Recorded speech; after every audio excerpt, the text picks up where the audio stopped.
Soyez, soutenez les hommes que Dieu vous a donnés comme les piliers, comme les étoiles de vos familles. Dans vos églises, soutenez le pasteur. Soutenez les gens qui travaillent avec le pasteur. Soutenez les comités de l'église. Si vous les combattez, l'église n'avancera pas. Si vous combattez votre frère que Dieu vous a donné pour vous faire nourrir, vous combattez Dieu qui vous a donné cet homme-là. Parce que Dieu sait pourquoi il l'a choisi pour vous. Si ce n'était pas lui, Dieu allait te choisir toi. Mais si Dieu ne t'a pas choisi, il a choisi lui. C'est que Dieu a voulu que lui soit le guide de votre famille. Soutenez-les. Dans une église, il y avait quelqu'un qui s'appelait Jack Coe.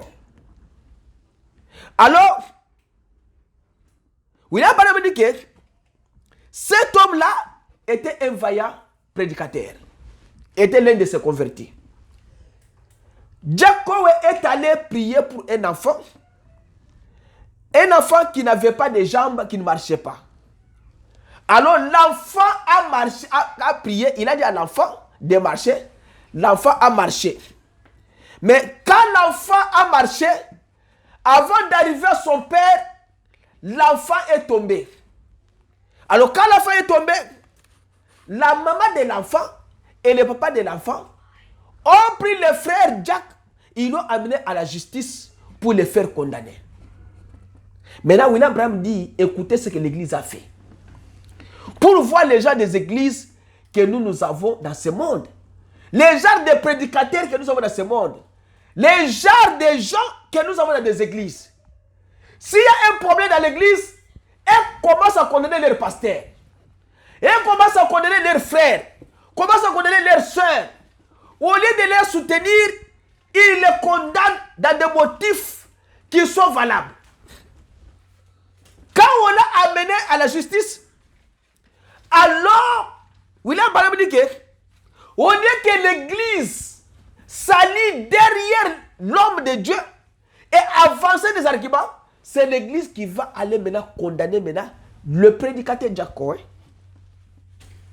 Il dit que toute l'église aurait dû soutenir frère Jack, alors que tous les hommes d'église qui citent le nom de Jésus-Christ auraient dû se ranger bravement de son côté. Que tout homme qui invoque le nom du Seigneur Jésus-Christ aurait dû tomber à genoux pour prier.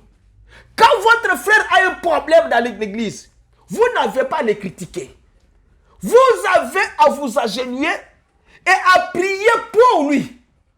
Pour que Dieu puisse enlever cela au milieu de vous. Parce que c'est l'un de vous. Il est celui, peut-être Satan a fait. William Branham dit que quand l'enfant là est tombé devant sa maman, c'est l'ennemi Satan qui avait fait cela. Comme l'ennemi avait fait cela, alors l'église est entrée dans l'esprit de l'ennemi pour aller condamner aussi les frères, les prédicateurs là. William Branham dit que, mais au lieu de ça, ceux qui faisaient les gros titres dans les journaux, une de nos grandes dénominations disait que se joignait aux athées pour demander que frère Jack soit condamné. C'est que les athées sont les gens qui ne croient pas en Dieu. Maintenant, on est que les prédicateurs s'allient derrière leurs frères prédicateurs, comme ils n'avaient pas la puissance de Dieu en eux, ils étaient contre les frères qui faisaient les miracles, ils sont allés se joindre aux athées pour faire condamner les frères, que les frères soient allés en prison et qu'on tue les frères. William Branham dit, pouvez-vous imaginer qu'une église qui se donne le nom de Jésus-Christ se joigne à un athée pour condamner un homme rempli de piété et qui essaie de tout son cœur de défendre la Bible? Quelqu'un qui se donne de tout son cœur pour défendre la Bible, les hommes de Dieu s'allient aux athées pour qu'on puisse condamner ses frères au lieu de l'appuyer. Mais où est-ce que vous êtes? Vous vous arrangez du côté de qui? Votre appui vient de qui? Votre soutien vient de qui? Si dans une église, les autres pasteurs s'allient aux gens qui n'ont pas la foi en Dieu pour condamner leurs frères prédicateurs. Dis-moi comment l'église va avancer. Dis-moi comment le corps de Christ va avancer quand vous-même vous avez le combat entre vous. Vous avez le combat entre vous. C'est pourquoi le soutien de Dieu est important par rapport au soutien des hommes. Les hommes ne peuvent pas se soutenir les uns les autres. Les hommes vont soutenir seulement ce qui est mal au profit de ce qui est bien. Il faut vous arranger du côté de Jésus. William Branham dit la prédication, une délivrance totale, paragraphe 11. Il dit, c'est pareil pour l'église. Une fois que l'église s'est éloignée de ses principes, elle ne peut jamais servir les saints correctement. Écoutez bien ce que je vous dis. Ne faites pas de distraction. Écoutez ce que je vous dis. Une église, une fois que l'église s'éloigne de ses principes, elle ne peut servir jamais les saints correctement.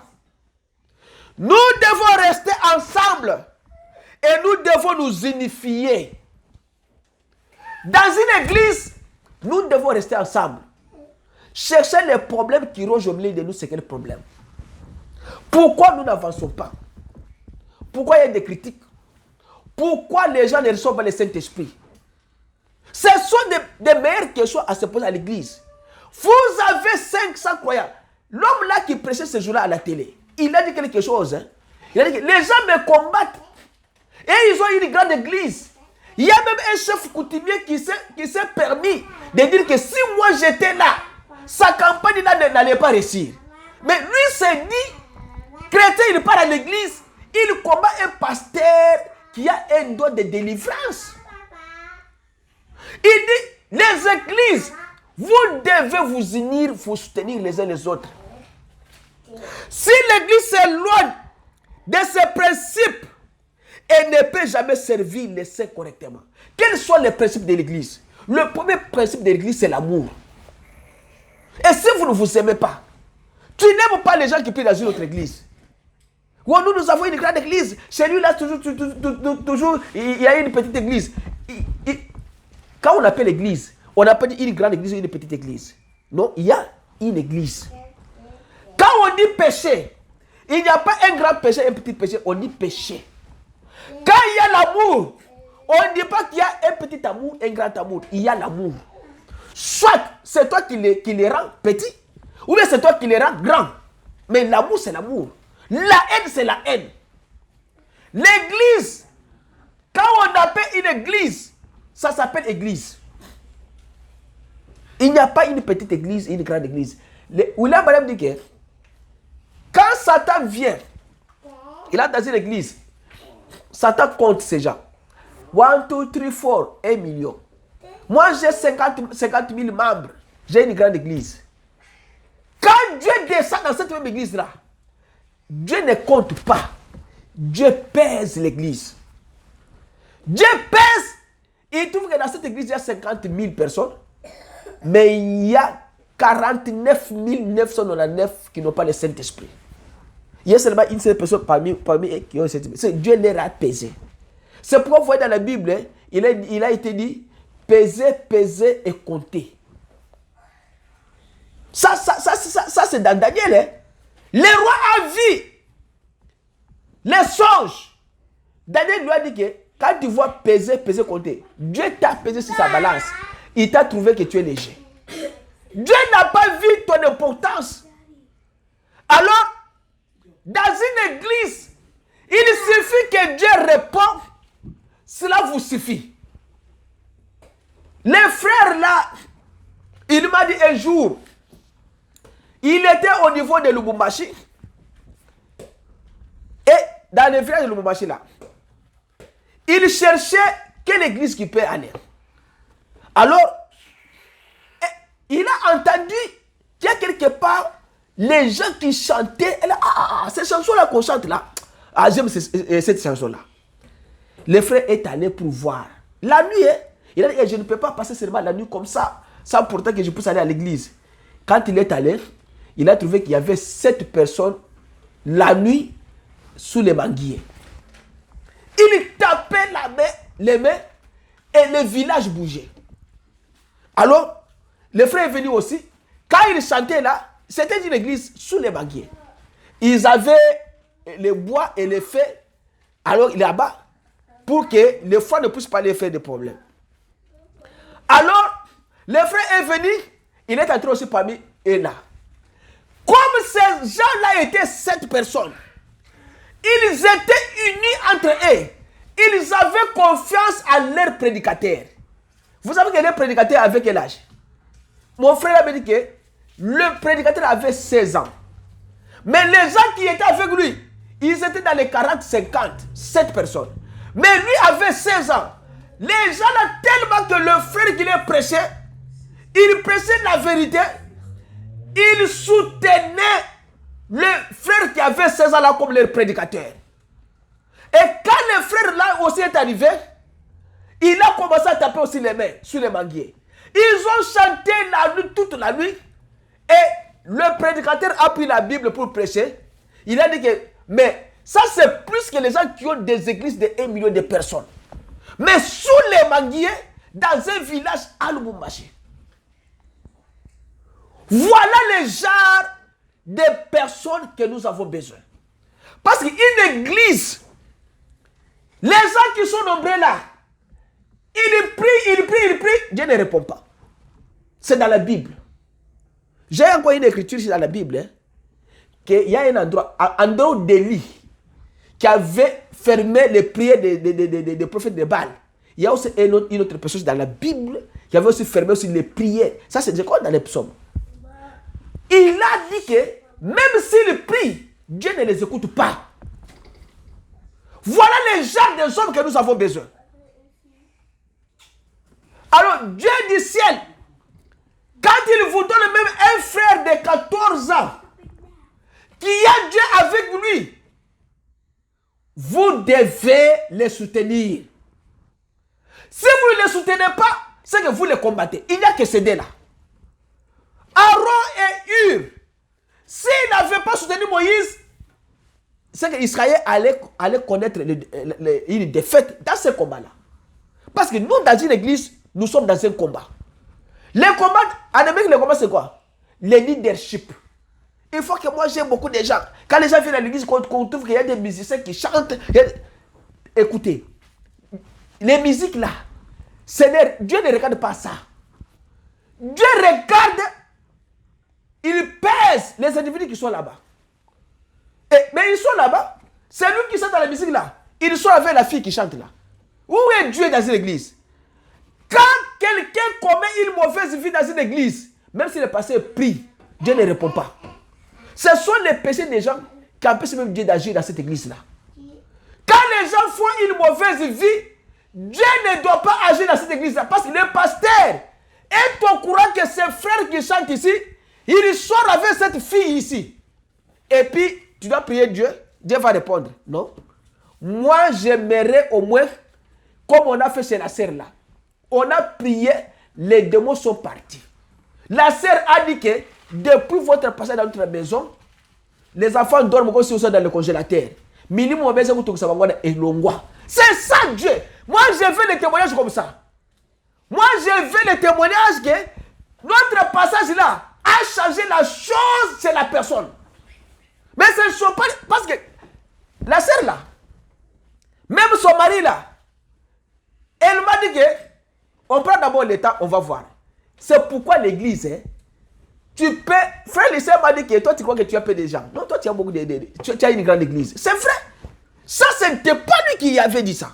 Ça, c'est le Saint-Esprit qui avait parlé avec lui. Quand moi-même, je vois maintenant comment les gens qui m'appellent au téléphone pour donner le témoignage de toutes les prières que nous faisons pour eux, je comprends que non, même si je n'ai pas beaucoup de gens devant moi, mais vraiment, j'ai vraiment des gens qui donnent des informations pour les autres. Et non, ah, il a prié pour moi, ils avaient prié pour moi, nous avons cherché. C'est ça ce qui me fait la fierté. C'est pourquoi je ne me tracasse pas. Vous croyez que moi, je me tracasse de nombre de gens? Non, le nombre des gens ne compte pas. Mais les témoignages que Dieu fait dehors là, c'est plus que ça. Elle a donné même les numéros à sa sœur. Sa sœur m'a appelé pour me donner son cas de son mariage. J'ai un problème dans le mariage. Moi, j'ai compris seulement que c'est Satan qui lui a donné que quelqu'un qui pas papa Berthe pour la solution est dans Kanango. Chez moi, les enfants dorment calme. Net la congélateur. Ça, c'est qu'elle m'a dit ça sincèrement de tout son cœur que tout a changé. J'ai dit que aussi longtemps que le Seigneur t'a mis à ma disposition, j'ai lui posé la question. Qu'est-ce que tu veux que Dieu fasse pour toi pour que tu sois libre? On ligne ça pour me battre. Elle m'a dit que oui, j'ai fait que ça pour me battre. Ok. Comme tu fais que ça pour me battre, nous allons encore prier cette dimanche. Elle est allée à la maison et là, elle a raisonné. Ah! Vraiment, je dois livrer les gens. Elle vient me dire, ah, papa Berthe, que ces enfants, vous êtes, et quand c'est des enfants fous, nous sommes dans la prédication. Vous me coupez l'onction, ce n'est pas bien. Alors, elle me dit, papa Berthe, je veux que ces gens-là puissent mourir. Je dis, ok. Dimanche qui vient, viens à la maison. On va maintenant prier. Elle est allée à la maison et elle a raisonné. Elle dit, ah, ce qui s'est fait chez moi, si vraiment ils viennent encore prier, effectivement les gens vont mourir. Elle m'appela pour me dire, ah, papa Berthe, tika kaka. Non, tu as commis une erreur. Il fallait laisser prier pour montrer à ces gens-là qu'il y a un Dieu au ciel qui agit quelque part. Il faut m'akoufa. Il faut akoufa. C'est comme ça que l'église doit être. Vous passez quelque part. Tous ces gens-là là où nous avons prié là, ils m'appellent toujours. L'autre là m'a appelé pour me dire que non, même si dans notre église on a prié, je compte beaucoup plus sur ta prière que tu étais venu faire à la maison. C'est pour les bonhommes dire que nous devons nous unir, nous unifier. Et nous devons être des mêmes cœurs, des mêmes accords. Sinon, nous ne pourrions jamais servir ni Dieu, ni les gens. Si nous ne nous unifions pas, si nous n'avons pas un même cœur, vous êtes 5, 6 dans une église, vous vous critiquez mutuellement. Il a pris mon argent, il a fait ça, il a fait ça. Vous vous critiquez. Vous n'êtes pas unis. Dieu ne doit pas agir. Mieux vous arrêtez. Ou bien vous marchez ensemble. Le nombre de 5 que vous êtes avec un même cœur. Soutenir les leaders que Dieu vous a donnés. Ou bien vous vous arrêtez, vous vous séparez, que chacun fasse sa vie. Il dit, vous n'allez pas servir ni Dieu, ni les gens que Dieu vous a donnés. Dieu ne m'a pas donné seulement les croyants qui sont ici. Dieu vous a donné aussi ceux qui vous contemplent même au travail. Pour voir qu'est-ce que vous êtes vraiment un chrétien. Il dit, à moins d'être des mêmes cœurs, des mêmes accords, à soutenir les principes de la Bible et les choses que Dieu a dites qui sont vraies, nous devons toujours les soutenir. C'est que soutenez ce que Dieu vous a donné. Dieu vous a donné les dons dans une église. Quelqu'un qui vous dit des choses qui sont vraies, soutenez ces dons-là. S'il a un don de songe, soutenez ça. Priez Dieu. Des fois, gênez pour la sœur qui a les dons. Gênez pour le frère qui a les dons. Même s'il n'est pas au courant, mais toi tu dis, ah Seigneur, comme tu nous as donné ce frère-là, il a un don de songe, un don de vision. Zambe sale tout. Afin que ces choses-là ne soient pas utilisées par Satan et le diable. Nous voulons des choses réelles afin que cela puisse aider notre église. C'est comme ça qu'on se soutient. On se soutient dans la prière. Même si ton frère ne connaît rien, toi prie pour les dons que Dieu a placés à lui. Ces dons-là, c'est pour l'édification de l'église et non pour l'édification de sa famille. C'est pour l'édification du corps de Christ et non pour le monde. Vous devez vous unir. Vous unifiez. Vous devez vous soutenir, être des mêmes accords. Les dons que Dieu place dans une église, vous devez soutenir ces dons. Les fonctions que Dieu a données à l'église, il y a les pasteurs, il y a les diacres, il y a les administrateurs, il y a les huissiers, il y a l'office de musique, il y a l'école de dimanche. Soutenez ces gens-là. Vous devez les faire. Écoutez ce que le Baram dit. Il dit que Je dois terminer dans quelques minutes. Je dois terminer dimanche prochain. Comme il est déjà 12h, presque 30, 18. Il dit, il y a un groupe de fonctions dans notre église. Il y a les diacres, les administrateurs, les surveillants de l'école de dimanche, pasteurs, selon l'ordre établi dans notre église. Et c'est vous-même qui avez élu les frères qui occupent ces fonctions. C'est que c'est l'église. Quand nous aurons une grande église, quand nous allons choisir les diacres, on ne doit pas choisir un diacre que non. J'ai choisi lycée, j'ai choisi tel, il est diacre. Non. On va dire seulement que non. Lycée est marié, Gilbert est marié, François est marié. Nous avons voulu que vous présentez ces gens pour que vous puissiez les voter en tant que diacre. Alors on fait le vote dans une église. On vous dit, est-ce que qui veut que frère André soit le diacre de l'église? Qui veut que frère Alphonse soit administrateur? Alors quand vous votez, on compte le nombre de la majorité qui opte que ces frères soient diacres, soit administrateurs, on les place. Parce que c'est l'église qui doit élire ces diacres, ces administrateurs. Alors, le pasteur, il est seulement un surveillant général. Alors, il dit que, comme le pasteur est là, il est seulement pour surveiller à ce que tout se déroule bien. Et pour donner des conseils et ainsi de suite. C'est vous qui élisez vos pasteurs, qui élisez vos administrateurs, qui élisez vos diacres, qui élisez chaque fonction qu'il y a dans cette église. C'est vous-même. Il dit, ça c'est dans une délivrance totale, paragraphe 27. Et c'est votre devoir de soutenir ces hommes. Voyez-vous, quand ils commettront des erreurs, ce sont des mortels. Quand vous avez ces gens-là, vous devez les soutenir parce qu'il y a des fautes que les gens doivent commettre. L'homme n'est pas l'homme correct. Il n'y a jamais eu un homme correct sur la terre. En dehors du Seigneur Jésus-Christ, tous les restes sont des hommes qui commettent des erreurs. L'unique personne qui n'a pas commis l'erreur dans sa vie, c'est le Seigneur Jésus-Christ. Ils ont commis des erreurs. L'unique personne qui n'a jamais commis une faute, un péché dans sa vie, c'est le Seigneur Jésus-Christ. Maintenant, il dit, vous les membres de l'église là, soutenez les administrateurs, soutenez ces diacres et ces pasteurs. Et souvenez-vous, une fois que vous êtes unis comme ça, souvenez-vous que c'est le rôle du diable de faire en sorte que cette unité soit brisée. Vous me comprenez? Quand vous êtes unis dans une église, le diable viendra pour vous faire quoi? Pour vous séparer. Vous savez comment le diable va vous séparer? Il va aller dire à ses frères, frères, vous, dans votre église là, comment votre sœur là, comment votre pasteur l'a fait comme ça? Comment votre... Il enlève l'amour de ton frère là, dans ton cœur, pour placer la haine. Vous avez pas dit que l'erreur du diable, c'est de faire comme ça. Il va prendre $5, il va transférer dans le compte de l'autre là. Oh, il ne m'a pas remis mon argent. Quelqu'un qui se fâche. Oh, je ne viens pas encore dans cette église là parce que les frères ont des filles bon. Est-ce que le problème de l'église est les frères qui défient bon? Où est le problème? Le problème que toi tu peux arranger avec ton frère, ça ne regarde pas l'église. L'église c'est un corps. Ton frère là, c'est un individu. Il faut écouter ça bien. L'église n'est pas un individu. L'église c'est le corps du Christ.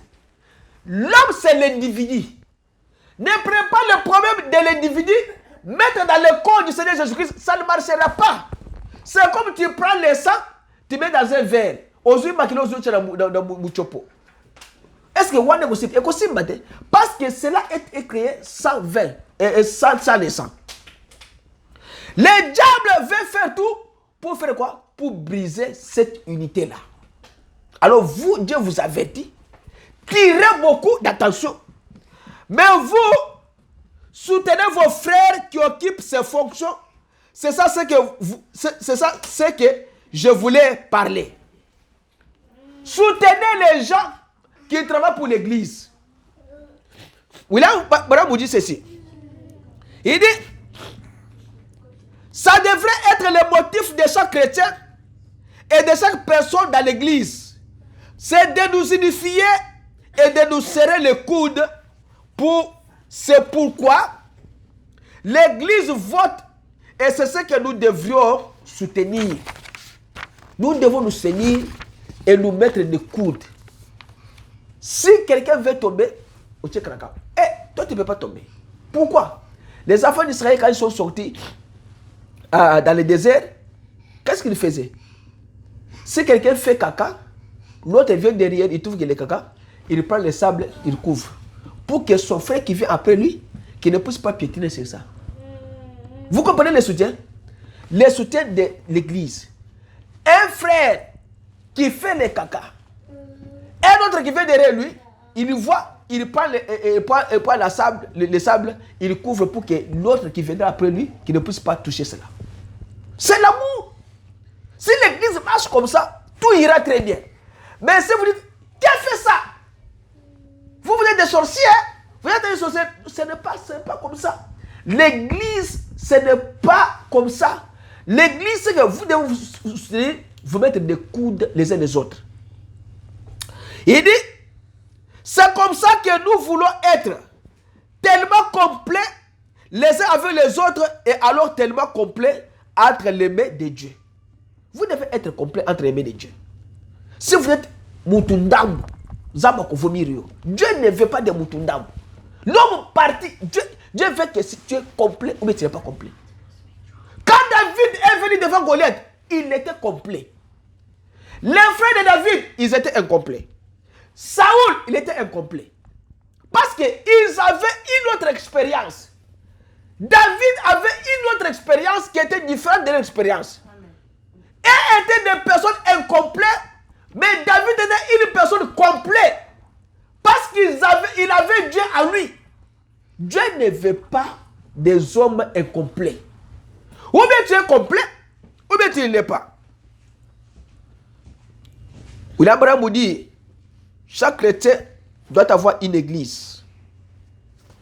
Il doit avoir une église. Chaque homme, ça c'est dans la prédication, le discernement de l'esprit, prêché le 8 mars 60, paragraphe 18. Il dit, chaque homme devrait avoir une église où il se sente chez lui. Amen. Chaque homme doit avoir une église où il se sente chez lui. Si là où tu pars, le pasteur ne te convainc pas, n'allez pas. Là où tu pars là, si le pasteur, tu sens que ce n'est pas chez toi, il ne faut pas aller, il faut sortir. Cherchez là où tu te sens à l'aise. Oh, dans cette église-là, comme la sœur là, moi je ne peux pas partir à l'église parce que l'église on demande de l'argent. C'est que toi, sur cette terre, quelle est l'église sur cette terre qui ne demande pas de l'argent? D'abord, l'argent à l'église, c'est Dieu qui l'a institué, ce n'est pas l'homme. C'est l'église pour qu'il ne manque pas du pain. Mais toi, tu dis que non, vos églises là, quand nous partons là-bas, toujours donner l'argent. Donnez l'argent. C'est ton argent, toi, ou bien c'est l'argent de Dieu. Mais écoutez, il dit que vous devriez avoir un endroit et non pas simplement flotter ça et là, mais avoir un endroit où vous allez à l'église et vous l'appelez votre église. Un endroit où vous payez votre dîme, un endroit où vous vous aidez à soutenir la cause. En dehors de la dîme, il y a des choses. Quelqu'un qui peut finir comme ça, non, moi je donne un don de chaises. Moi je donne un don caméra. Ça, c'est soutenir la cause de l'église. Je vais donner les habits pour les orphelins. Je vais donner les histoires à manger pour les gens qui n'ont pas à manger. Aujourd'hui, j'ai beaucoup de choses à la maison. Et j'ai amené les pains, j'ai amené les poissons, j'ai amené l'huile, j'ai amené les farines, j'ai amené les sacs de riz pour donner à ces gens qui sont ici, qui n'ont pas d'histoire à manger. C'est ça, soutenir la cause de l'église. Faites votre choix. Mais alors, ne coupez jamais la communion avec ces autres hommes parce qu'ils n'appartiennent pas à votre groupe. Ne coupez pas les communions avec les autres églises parce qu'ils ne prient pas avec nous. Moi, je ne peux pas aller chez lui. Je ne peux pas même les saluer. Non, ce n'est pas comme ça. Ne coupez pas de communion avec les autres églises. Communiquez avec les autres églises. Mais toi et ton église, où tu soutiens l'église là, la dîme et les offrandes. C'est ce qu'on avait vécu. Un frère qui vient à l'église, qui veut envoyer l'argent à Kinshasa. Oh, moi, j'envoie l'argent à Kinshasa parce que là c'est mon passé là-bas. Ça, ce n'est pas ça. C'est que quand tu fais ça, il faut chaque samedi, tu prends le vol, tu vas à Kinshasa à l'église et tu retournes en Amérique. Il ne faut pas entrer à l'église en Amérique. Parce que comme toi, tu ne soutiens pas l'église là où tu pars, cette église n'est pas ton église à toi. Il dit, vous voyez, discernez son esprit et voyez s'il a les mêmes buts dans le cœur. Et alors vous avez la communion l'un avec l'autre. Vous travaillez pour une grande cause, c'est la cause de Christ. Je crois que c'est parfaitement vrai. Chacun de nous travaille pour la cause de qui? Du Christ. Faire des choses justes à l'église n'est pas synonyme que vous êtes juste. Ça doit être un homme qui est à l'intérieur qui doit tenir les commandes. Oh, tel que je suis ici, moi je suis un homme bien, le pasteur même, je n'ai pas à l'église, je n'ai pas de problème. Je soutiens ce que je pense être juste. Et la Bible dit que telle voix paraît droit à un homme, mais son issue, c'est la voix de la mort. Quelqu'un peut croire que en achetant l'histoire à l'église, en balayant l'église, en soutenant le pasteur, c'est juste. Non, il dit que telle voix paraît droit à un homme, mais son issue, c'est la voix de la mort. Ce n'est pas soutenir la cause juste. Le problème, c'est avoir Christ dans votre cœur. Quand vous le faites comme ça, faites-le de tout votre cœur que vous avez l'amour avec cela. Parce qu'il y a des gens qui ne font pas l'hypocrisie. Hey, ils demandent de l'argent là-bas. Moi, je n'ai pas d'argent. Hein. Toujours l'argent. C'est que les églises avec les croyants d'aujourd'hui, c'est l'argent. Mais les enfants d'Israël, ils ne regardent pas l'argent. Dieu avait dit donner, il donnait. Quelqu'un qui avait 50 bœufs, il donnait 5 comme dîme à l'église. Et on prend aussi ça, on amène au temple.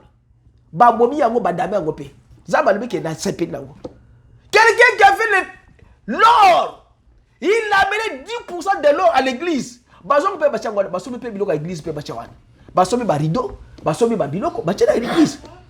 Il ne regardait pas ça. Et regardez à la loi établie par les maîtres.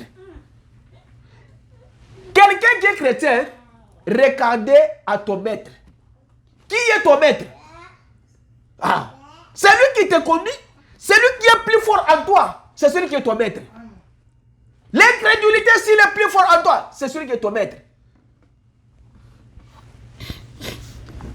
Je vais lire pour terminer. On va continuer le dimanche prochain. Il dit ceci. Très important ce que je vais vous dire maintenant. Je vais continuer le dimanche prochain. Le filtre d'un homme qui réfléchit. 106. Il dit, l'homme que vous voyez ici, il a le filtre à lui. Quand vous mangez les foufous, quand vous mangez les histoires à manger, les nourritures là, quelqu'un va aller faire les pipis. Comment le pipi vient en l'homme, dans l'homme? Parce que quelqu'un, quand il mange les pains, il mange toutes les choses là, c'est ensemble. Mais maintenant, dans l'estomac, il y a le filtre qui filtre la ruine là. Et il filtre en haut, bouton soupi. Maintenant, ce qui reste là, c'est quelqu'un qui va faire les caca dans les toilettes. Ça, c'est dans le naturel. Dans le spirituel, c'est la même chose. L'homme doit avoir un filtre. Et le filtre que l'homme a, c'est le Saint-Esprit. Le Saint-Esprit doit filtrer toutes les mauvaises choses et faire sortir cela. Si vous n'avez pas le filtre du Saint-Esprit, vous êtes un passoire. C'est la parole de Dieu qui est le filtre d'un homme qui réfléchit. Amen. Et elle produit le goût d'un homme juste. Nous savons que c'est vrai. Qu'est-ce que la parole fait? Elle filtre tous les péchés d'incrédulité. Élimine, cette parole, l'élimine. Il n'y a plus d'incrédulité une fois que vous avez passé à travers ce filtre. Parce que c'est le coup d'un véritable croyant. Le véritable croyant veut marcher droit, quoi qu'il advienne. Il ne veut pas se contenter de dire, eh bien, moi j'appartiens à la haute société, je suis membre de l'église, de la plus grande église de la ville. Peu importe que ce soit une mission, ou au coin de la rue, ou une grande tonnelle de broussailles, quelque part, un homme qui réfléchit, c'est qu'il devrait rencontrer Dieu. Vous êtes dans l'église à Mounene, vous êtes dans l'église à Mouké, dans Katazab, dans broussailles. C'est que toi tu pars là-bas, il faut rencontrer Dieu dans cette église-là. Si tu ne rencontres pas Dieu dans cette église-là, c'est que Dieu n'est pas là. Ou bien c'est toi qui n'as pas le filtre, ou bien c'est Dieu qui n'est pas là. Un homme qui réfléchit, c'est qu'il devrait rencontrer Dieu. Quoi que l'église en dise, ou que n'importe qui d'autre en dise, il doit remplir les conditions fixées par Dieu. Et les conditions fixées par Dieu, c'est la parole de Dieu. Amen. Dieu a fixé les conditions, c'est sa parole. Comment allez-vous le faire? Comment allez-vous faire passer à travers les fils d'un homme qui refuse de soutenir cette cause? Si vous ne soutenez pas cette doctrine, vous ne soutenez pas la parole de Dieu, comment allez-vous passer par les filtres? Je termine par dire, l'autre partie, je dois le faire dimanche prochain. Ce n'est pas le goût d'un homme qui réfléchit. Un homme qui réfléchit va y réfléchir. Un homme qui réfléchit va réfléchir à 2 fois avant de se lancer, tête baissée, dans quelque chose comme ça. Vous devez réfléchir sur vos voies. Et la dernière des choses, c'est que Jésus, il est le soutien éternel. Amen. C'est là où je dois commencer le dimanche prochain. Jésus, il est le soutien éternel. Amen. Si lui vous soutient, le reste est bien. C'est pourquoi vous devez mettre confiance dans le Seigneur Jésus-Christ. Amen. Mettez confiance dans la parole de Dieu. Amen. Il a dit dans Jean 14, si moi je ne pars pas, vous aussi vous n'allez pas partir. Je m'en vais pour préparer un endroit pour vous. C'est que Jésus, il est le soutien capable de votre vie. Amen. Quand Dieu veut vous prendre aujourd'hui, il sait que Jésus a déjà préparé un endroit pour vous là-bas. Il vous dit, moi et mon Père, nous reviendrons et nous ferons une demeure à vous. Et il sait que Dieu et Jésus, ils seront vos soutiens éternels. Prenez courage. Prenez position dans la parole du Seigneur. L'église a le haut, l'église a le bas. Tout ce qui se fait dans une église, Dieu prend le contrôle de tout. Prenez position de servir Christ et non de servir le monde. Prenez position de soutenir la parole de Dieu et Christ et de ne pas soutenir le monde. Quand vous soutenez Dieu, Dieu vous soutiendra. Amen. Quand vous le rejetez, il vous rejettera. Quand vous obéissez à lui, il vous donnera et il vous délivrera. Quand vous êtes goy-goy, vous êtes un farceur, Dieu ne vous aidera pas. Dieu aide ceux qui l'aiment et Dieu soutient ceux qui le soutiennent. Amen. Vous soutenez la parole de Dieu, Dieu va vous soutenir. Vous l'aimez, il vous aimera. Vous l'haïssez, il vous haïra. Vous l'embrassez, il vous embrassera.